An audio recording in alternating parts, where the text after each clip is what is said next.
नमस्कार दोस्तों, आइए आज हम एक कहानी सुनते हैं जिसका नाम है मसीहा। मनुष्य सेवा ही परम धर्म है।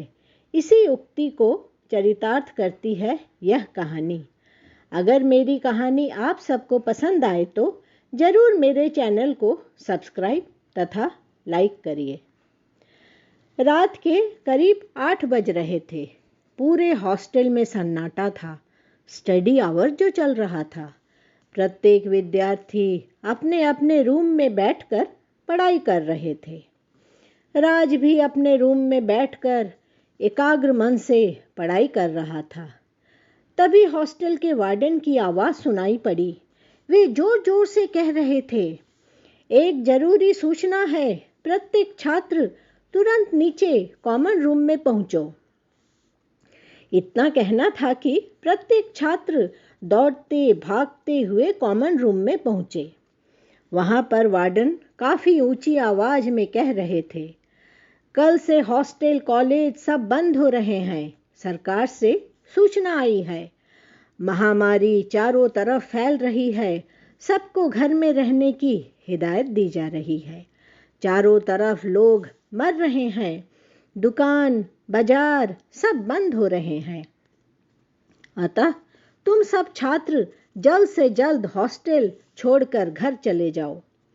अचानक ऐसी सूचना सुनकर सब भयभीत तथा आतंकित होने लगे। चारों ओर का माहौल उदासी में छा गया। सब छात्र अपना अपना सामान बांधकर घर की ओर रवाना होने लगे। इधर राज ने भी अपना सामान बांधा तथा अगली बस पकड़कर सीधे घर की ओर रवाना हो लिया।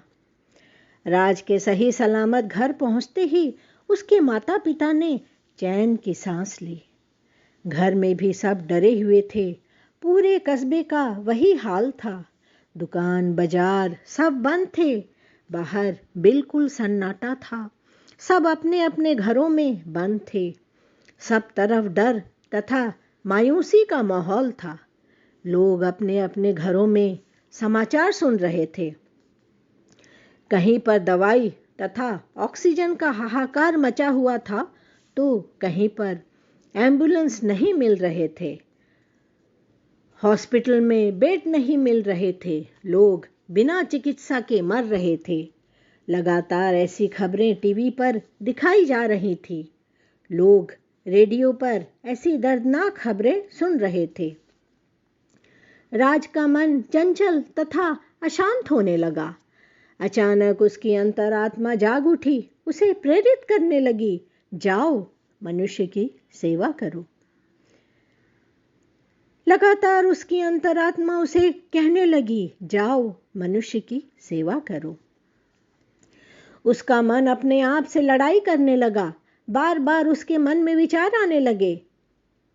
वह अपने आप से कहता, मैं अकेला कैसे क्या करूं? लेकिन अगले ही क्षण उसकी अंतरात्मा उसे झकझोर कर कहती, जाओ तुमसे जो हो सके वही करो।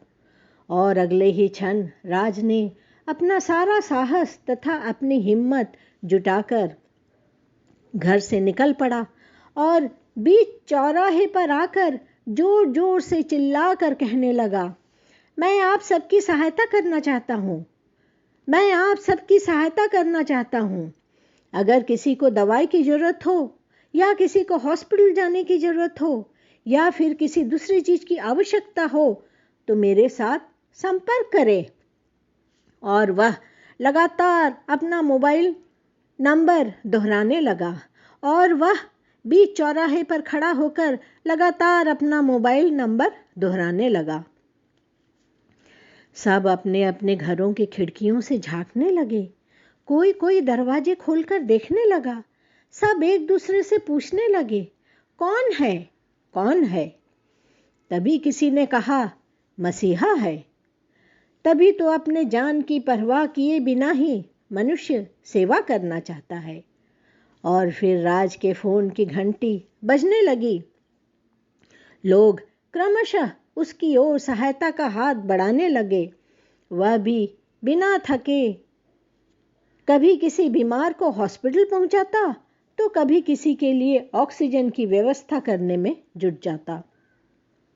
न दिन था न रात थी, वह लगातार मनुष्य की सेवा करने लगा। जिसे जहाँ जरूरत पड़ती वह वहीं पहुंच जाता। उसे एक परम शांति का अनुभव होता। वह अपनी ही नज़रों में ऊंचा उठने लगता। और तभी बचपन में मास्टर जी द्वारा पढ़ाई गई एक कविता की लाइन उसके कानों में गूंजने लगती है। श्रमदान करो, जग में रहकर कुछ काम करो। यह जन्म हुआ किस अर्थ अहो, समझो इसमें कुछ व्यर्थ न हो। श्रमदान करो, जग में रहकर कुछ नाम करो।